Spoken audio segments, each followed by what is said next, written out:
Irgendetwas ist anders als sonst. Kowalski, Analyse. Skipper, falls meine Berechnungen korrekt sind, haben wir einen Gast. Oh, ihr solltet mal eure Arbeitsfläche desinfizieren. Private, Flüsterflügel hoch. Was zum vergräteten Fischstäbchen geht hier vor? Mason ist ein wenig durch den Wind, würde ich sagen. Durch den Wind? Wieso? Na? Tja, sowas kommt vor. Also, warum ist er hier? Nun, weil Phil ein echter Dreckspatz ist. Und das nervt Mason, wenn du verstehst, was ich meine.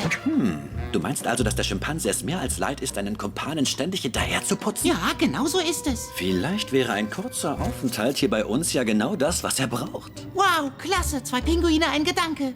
Flüsterflügel runter. Ich habe jedes einzelne Wort von euch mitbekommen. Kannst du mich denn jetzt auch hören? Ja, und zwar kristallklar. Ach, wirklich? Und wie ist es jetzt? Ja, Gut, und jetzt? ja, Und jetzt? ja, Und jetzt? ja, Jetzt auch noch? ja. Glockenhell. Du hast echt Glück, Schimpansen-Nachbar, denn wir haben heute unseren Großreinemachtag. Sagtest du gerade Großreine machen?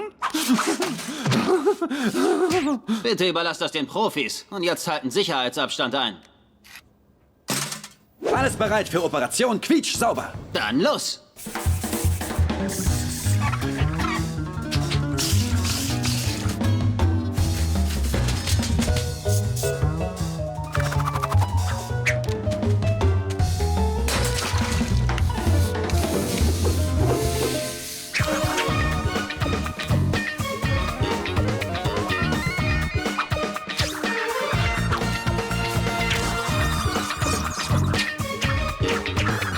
Private!